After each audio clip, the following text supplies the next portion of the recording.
Hey guys, I hope you're having a good day. So I wanted to show you all this. Gabby posted this a few minutes ago, and it says, "From childhood to cyberbullying, my journey." What? I'm sorry, what? Girl, you're the biggest bully. You're the biggest rage baiter. You're the biggest liar. You're the biggest thief. You're the biggest instigator. I could go on and on and on and on, but I want to sleep tonight, okay? So this is her book, Gabby's book. It's now, it's coming to Amazon. It's okay. It's going to be on Amazon really soon, guys. So if you all want to buy it, you should. I'm sure it's very good. No, seriously though, I wouldn't waste my money because if you do, that means she gets paid. This bitch don't deserve to get paid after what she's done to those animals, that kid, and everyone else around her. Nah. I wouldn't spend a dime on that thing. You know it's all going to be screwed up anyways. No punctuation, no capitals, no spaces, no periods. It's going to be all over the place and full of lies. So, I definitely ain't buying it. If someone does and wants to share with the group, then we'll all share it. So maybe that's what we should do. We'll pick somebody or somebody pick themselves. I don't know. And take one for the team. Buy the stupid ass book and we'll share it around. That way nobody has to buy it. And we'll share it to everyone and everyone and anyone. How about that? If it's not too much, maybe I'll be stupid and buy it. Maybe. Maybe. Because that'd be a good idea. Because I'm sure people want to see what her dumbass wrote. I kind of do. Because I think it's going to be hilarious. So I would like to... Yeah, maybe I should get it whenever it's out in theater. It's just joking.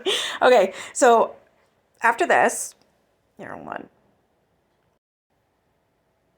All right, so I took a little tour over to Medium. That's where Feisty and actually Find Out have been writing articles, and very well written. I really like them. Thing is though, so here I am. I'm on this Medium. And then I want you to see the title. We can read some of these if you want. I'll kind of flick through, and you guys can read them on your own time. Unless you want to just go to the site yourself, actually, you could probably do that. Or wait, if you give this person here, this Sharon Spite, which by the way, really, Sharon Spite, like spiteful, you're an idiot. So this person, Sharon, has wrote 1, 2, 3, 4 of these? Oh my God. Wow. In defense of truth, spare me a full rebuttal to Couch Time with Feisty's self-serving manifesto. Okay, spiteful Sharon. Okay. I don't even know if I want to read it. Does it matter? Like, do I give her, like, does reading this or clicking on this, does it give her money? I don't want to give her money. But here it is. Feisty's opening premise. Everyone else is wrong. I want to know who wrote this. I know damn well it had to do with Gabby. I think Gabby wanted to respite this. She wanted to write this, but she needed help because, let's be honest, she's dumb as fuck. So I think someone helped her, an idiot helped her, Patriot Nana perhaps, and used some sort of, like, program to fix it, like an editor, and to help make this make sense, maybe. Like, I don't know, some sort of program, some chat program is what I think. Because like I said, she's dumb as fuck. But anyways, this says, in her Medium post, in defense of the truth, a response to the courts of clicks. I don't even know how to say it. Chastity Much, better known to the internet as Couch Time with Feisty, cast herself as a noble whistleblower under attack by apologists and enablers. According to her, she's simply a truth teller who dared to speak out and is now being unfairly criticized for it. Yeah, I'm going to have to go with that's true. It's a compelling narrative if you ignore the facts, the context, and the trail of harm left behind. Okay. Feisty doesn't just position herself as a commentator. She casts herself as a digital child advocate, an investigator, and a moral authority, all rolled into one. But unlike actual advocates, journalists, or mandated reporters, she doesn't verify facts. She doesn't cite sources. She doesn't ask questions. She just edits, uploads, and watches the outrage roll in. You sure about that? Because anytime I've heard Feisty talk or say something, she has receipts and things to back it up. And there's other times she'll say something and she just can't say the whole thing because, well, Gabby's under investigation.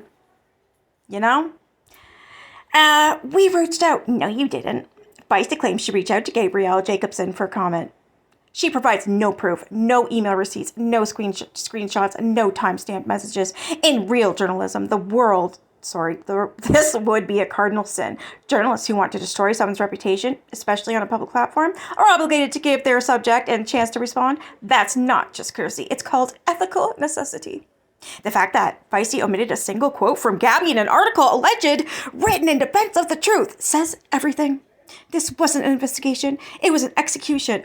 Okay, Spread Love, are you fucking behind this shit? Because this sounds like your talk. The myth of protecting a child. One of Feisty's most repeated mantras is that her coverage was never about drama. It was about protecting the child. And it still is. It still is. That's what a lot of us are trying to do here. Let's unpack that. If your goal is to truly protect the vulnerable child, here's what you don't do. Repost clips of the child in distress. Leave his face visible at every piece. No, his mother does that, actually. She's the one that put it on the internet. I'm not even reading the rest of it because you're fucking stupid. Feisty repeatedly shows the child's image while claiming to be concerned. That's not advocacy. It's exploitation. His mother is exploiting him for views and clicks and money, you stupid fuck. If you believe a child is in danger, you file a report with DCF and move on. You don't build a live stream brand off his mother's tears. You don't crowdsource outrage in the comment section. You don't make Medium your personal courtroom. You don't protect a child by turning his household into a digital coliseum. Did you go to school there, Miss Spiteful? Because, this sounds a little fucked. Let's talk about the prophet. You guys can read this. I'm done. And the politics of hypocrisy. Feisty has been careful not to make her political views part of the story, but they are relevant. She is a vocal supporter of Donald Trump. Who gives a shit? So is Gabby. And other conservative causes. That's her right. But when you claim to be fighting for vulnerable children and families, your political affiliations matter. I think you need to take a chill pill and go to fucking bed. That's what I think, Miss Spicy Sprite, Spite, whatever the fuck you is. All right, next one. Now that Gabby's gone, here's what you parasites can do with your lives. Oh, really? Really? Who the fuck's this? Trina Tellmore. Oh, man, that's got to be the same one. Patriot Nana, is that you? Spread Love, is that you? I know it's one of you fuckers because you're idiots and you're just not right in the head. Well, it finally happened. Gabriel Jacobson has logged off.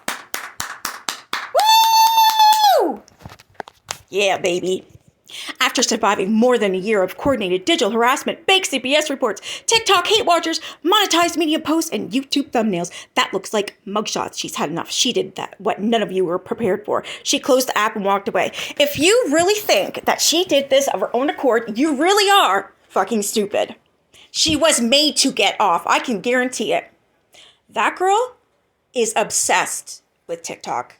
Okay? She loves it. She loves the hate. She would never, ever, ever, ever walk away unless she was made to. I can promise you that shit. I think everyone would agree with me. And now the self-appointed mommy monitors of the internet, led by your favorite recliner, ranting, Medium, posting, 420 News Network host, Feisty, are left sitting in their living rooms, cheeks stuck to vinyl, wondering.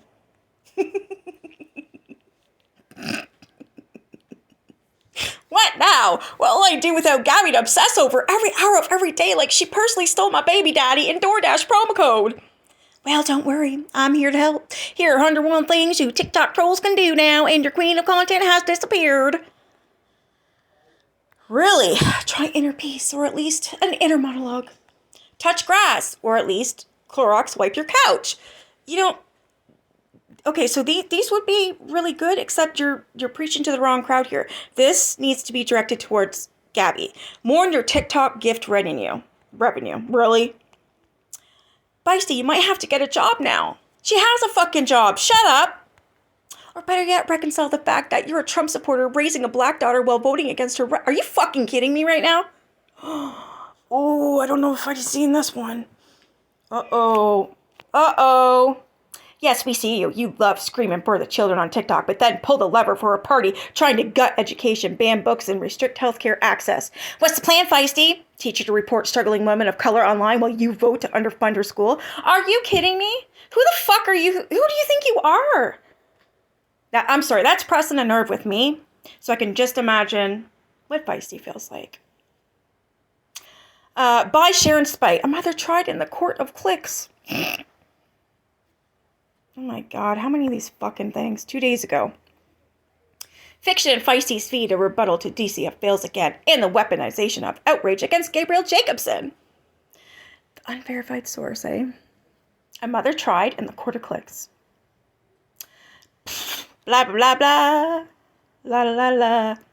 Na, na, na, na, na, na, na.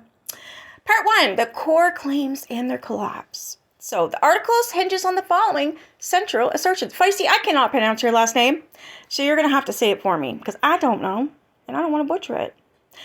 1. Gabrielle Jacobson's child is visibly injured during live streams. Boom! Yes, she is. I'm sorry. You were all there when she smacked him in the fucking mouth. She's also spanked his bum. You could hear her. Do you want another one? Also, we've witnessed abuse to the dogs from that child, what he does to his parents and everyone else. Anyways, number 2, the Gabrielle exhibits erratic and abusive behavior online. Yes, she fucking does. Yes, she does. Maybe you need to go back and watch what the fuck she does. Talk about rage bait. That DCF has failed by not removing her child despite evidence. Yep, I agree with that. That child has been failed for a very long time. That public outcry is warranted and protective. Yeah, you're damn right it is. Number 1, the bruises. Numerous bruises seen on Jacobson's sons during the live streams are physical or evidence of physical abuse. There is no medical report, no timestamp, photographic evidence, no input from a pediatrician, social worker, or court. Just what she and anonymous commenters notice. Well, you know what? See, that's the thing. Doctors aren't allowed to say anything. There's like HIPAA laws and shit. So, yeah, you can't just call up doctors and be like, oh, hey, so did Gabby do this? Is it abuse? So, go, yeah? Nah, you can't. Anyways, those bruises that were on his arm were fucking fingerprints, okay? Anyone can see that. She had that appointment, right? At the abuse clinic that she claimed. She hasn't been online since. What do you think happened? Obviously, it went in Cam's favor. That's my gut feeling. I really do feel like it went in Cam's favor. I really do. And I'm really getting sick and tired of people, mainly Swiftie, over there telling the fucking narrative that you don't even know if it's true. Telling people Cam got taken, he's this, he's that. You need to be quiet. You need to stop running with narratives like this because it's dangerous. Nobody knows nothing. You want to know why? Because you're not allowed to know nothing. It's about a child. Stop fucking talking about it. Stop putting it out there like you know everything, because you don't. Anyhow, you guys can read. I don't know. I'm getting annoyed. Emotional instability equals abuse. The article repeatedly references Jacobson's mental health, her crying, expressing frustration, or describing her child as difficult. These statements, recorded during live streams, often late at night and in moment of distress in the wee hours in the morning, are cited as damning evidence of her unfitness, which is true. Gabrielle's a full-time primary giver with no visible co-parent. Tell me this wasn't written by Gabby and co. Because the reason why that's being put out there is because Aaron's not supposed to be living with her. He uses Karen's address. I've heard it from Karen's own mouth. So you're literally defrauding the government. You're frauding the government right now. Yeah, you are. Yeah, you are. Working through suspected developmental issues in her son. Suspected, right? So you can't even say autism because you know it's not fucking true. Navigating mold-related displacement, potential eviction, and economic precarity, all while being live-streamed, clipped, mocked, and mass-reported by strangers on the internet. Look, we're going to keep doing what we want because guess what? There's a child involved. Like right now, this is probably going to be the only thing that I'm going to talk about with Gabby because there's nothing going on. And I don't want to poke the bear sort of thing. You know what I mean? I just haven't seen these yet and I wanted to share them with you. Claim 3, DCF is failing by not acting on TikTok hearsay. No, they're fucking failing by not acting on the evidence that they have received. Dumbass.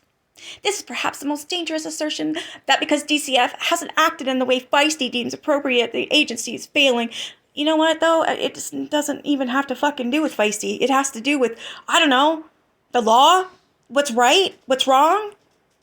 Like, it's not up to Feisty to say, oh, well, this is right, this is wrong, follow. No, people have brains, you know. Just so you know. Just remember, Feisty's told you, she ain't a cult leader. That's fucking annoying, cult leader, really? Really? But then Gabby had the balls to say that she was a cult leader. But that's okay. Yep, tit for tat. Yep. Hypocrite? Fuck yeah. This argument requires magical thinking. The live stream watchers know more than investigators with access to medical records, mandated reporters, home visits, school attendance logs, and confidential case files. You want to know we have access to medical records? I don't, because I don't need to, and I don't want to, and I don't want anything to do with that. The reason why is because Gabby keeps showing it. Gabby keeps sending it to people. Gabby keeps putting it online. Gabby. That's the problem here. Not any of us. One more, I think. In defense of Gabriel Jacobson, the digital trial of Kate and Coral Mother. On a typical Tuesday in late June, Miss Gabby, a 33-year-old single mother. What the fuck? Excuse me? What's Aaron, dog shit? I mean, he is, but he does live there too, and he takes care of him too. What are you talking about? Single mother. Oh, yeah. Gabby's all over this. Her toddler placed behind her ceiling fan were steadily above. Yeah, that's pretty bad. We have to sit there and watch her fucking ceiling fan because doesn't do content at all. In front of her, a phone mounted to a small tripod. She's live streaming on TikTok again. What was once a tool for connection has become her courtroom. In real time, thousands watch, some comment with support, many do not. Report her. She doesn't deserve that kid. She's a scammer. Where's DCFS? And I support every single one of those claims. Damn right I do. Over the last year, Jacobson has become one of the most polarizing figures on TikTok Live. Not because she's committed a crime. Okay, yeah, she definitely has. Many, just hasn't been charged for it, that's all. Not because she's under investigation, but she is, you fucking idiot. And I think you know that. And not because of any verified harm to her child. It is verified, we've seen her do it, stupid. But because she dared to live messily and visibly as a poor mother. Are you fucking kidding? Yeah, I'm gonna break my phone. So there's more. There's more. Who's Gabriel? I don't really give a shit. And why is she under attack? A struggling parent navigating housing instability, health issues, and possible development delays in her young son. So you're not claiming autism like she does, right? Because you know it's fucking wrong and it's a lie. I'm done. Sorry. Here you go. Nope. You guys, no. All right, there we go. Yeah, what do the records actually say? There is public records of what she's done. Are you kidding me? She was charged for biting Aaron. But okay. There's no substantiated DFF findings against her that have been made, because they're not allowed to be made public. He's a child. The civil landlord-tenant disputes. The accusations of abuse stem entirely from live stream observation. Yeah, whatever. Keep going. Yeah, she's not even a mother. Not a perfect mother, but a human one? Like, fuck. Anyways. I don't want to read the rest of it. Anyways, hope you guys enjoyed that. Just pause to read. I did not read everything. I don't like liars, and I'm not going to sit here and read the bullshit. But the whole single mother, single parent, the only one taking care of Cam with developmental issues, but will not say it's autism because they know if they do, then that's out publicly for real now, and that he does not have autism. To sit there and lie and make it like she's a single parent living alone, poor little girl living alone as a single parent when Aaron lives there is fucked. So yeah, you just literally lied to the whole world claiming that Aaron don't live there and you're a single mother. So you're really screwed for that because you just admitted it. Yes, you did. You and your little Potsy team over there. Anyway, I hope you guys have a great day. And don't buy that fucking book. Please don't buy that book. Bye, guys.